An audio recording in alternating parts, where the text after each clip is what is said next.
You won't believe what just happened to Anne Hathaway on the set of the most anticipated sequel in Hollywood. And it might not be what you think. While cameras were rolling for the upcoming Devil Wears Prada sequel this week, Anne Hathaway took what can only be described as a spectacular spill down a New York City staircase when her designer heel decided to call it quits mid-scene. But here's where it gets controversial. Was this dramatic tumble actually part of the script? Or did we just witness The story originally came from a tell-all novel by Lauren Weisberger, who had the audacity to write about her former boss after working as Anna's assistant for less than a year. Talk about burning bridges in style. Anne Hathaway, now 42, played the wide-eyed Andrea Andy Sachs, the bookish journalist who gets thrust into the ruthless world of high fashion and emerges as a polished fashionista. It was a transformation story that resonated with millions. But this sequel promises to explore what happens when that glossy magazine world starts crumbling in our digital age. The entertainment world went absolutely wild last July when news broke that a sequel was officially happening, with both Anne and Meryl confirmed to return to their iconic roles. Since then, fans have been dissecting every behind-the-scenes glimpse they can get their hands on. Just last week, Anne and Stanley Tucci, the scene-stealing art director from the original film, sent social media into overdrive when they were spotted filming what appeared to be a funeral scene. The speculation about whose funeral it might be has been driving fans to the edge of their seats. Now, back to this Wednesday's dramatic staircase incident. Picture this: Anne, fully dressed as the now sophisticated Andy Sachs, was navigating a typical New York brownstone stoop when disaster struck.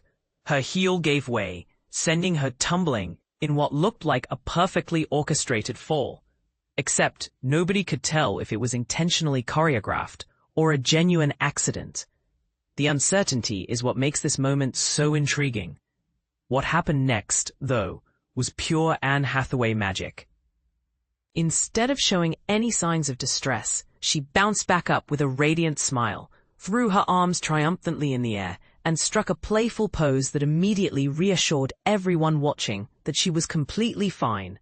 This kind of grace under pressure is exactly why she's perfect for the role, and why her fans adore her. During the same filming day, photographers also caught Anne in a wonderfully relatable moment, casually munching on a classic New York bagel with cream cheese as she crossed the street. It's these authentic, unguarded moments that remind us that even Hollywood stars need their carb fixes between takes. Anne's wardrobe to the sequel clearly shows that Andy's fashion transformation from the first movie has stuck around. She was absolutely stunning in a sophisticated see-through checked blouse that offered a tasteful glimpse of her black bra underneath.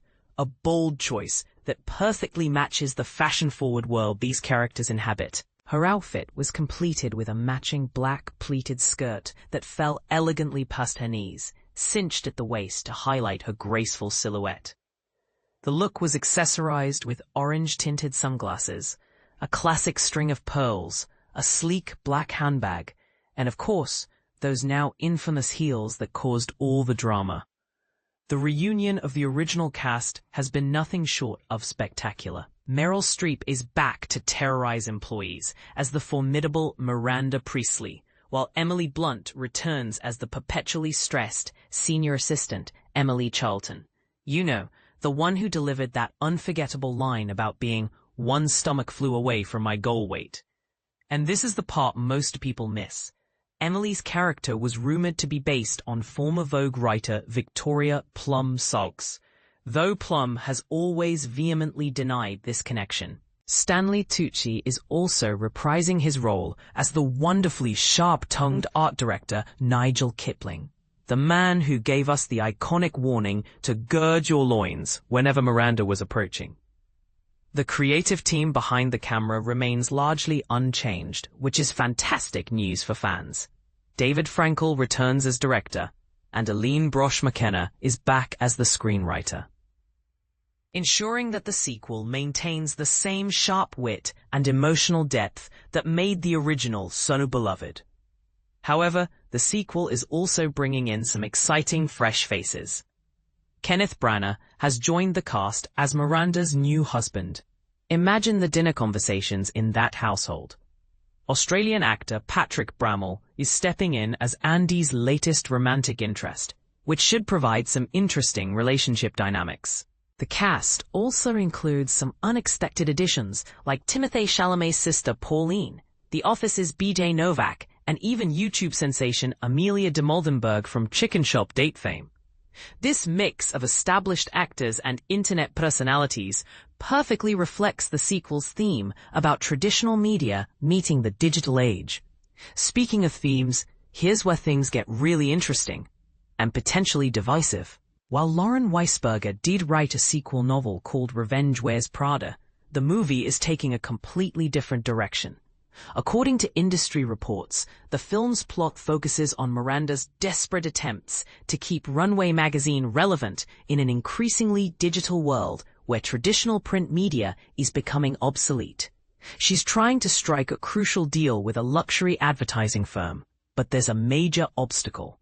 Emily, her former assistant, is now an executive at that very company. The power dynamics and potential for revenge in this setup are absolutely delicious. But here's where it gets controversial.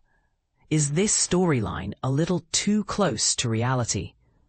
The original book, published in 2003, spent 6 months dominating the New York Times bestseller list and sparked endless speculation about whether Lauren Weisberger was actually writing a thinly veiled exposé of her time working for Anna Wintour.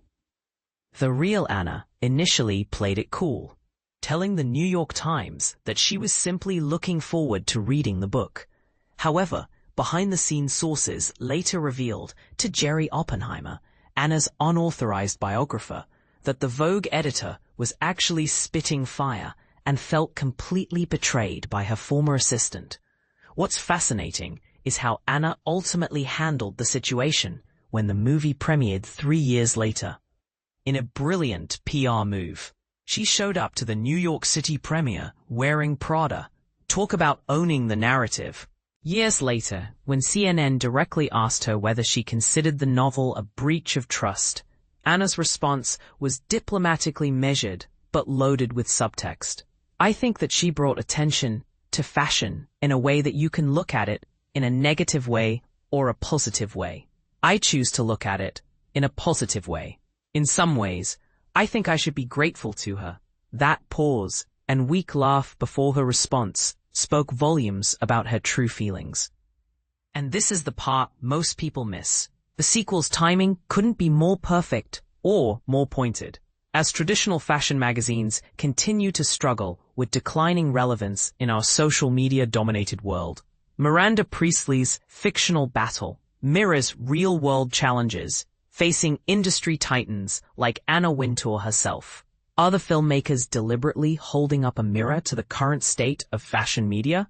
It certainly seems that way. So here's the million-dollar question that's bound to spark some heated discussions. Was Anne's staircase tumble a carefully planned metaphor for the fashion industry's own stumbling attempts to navigate the digital landscape? Or are we reading too much into what might have been a simple wardrobe malfunction? And more provocatively, do you think it's fair for former employees to write tell-all books about their celebrity bosses? Or does loyalty extend beyond the workplace? What about the sequel's apparent commentary on traditional media's decline? Is it a necessary reality check, or a cheap shot at an industry already struggling to survive? Drop your thoughts in the comments below. Are you Team Anna or Team Lauren in this decades-long fashion feud?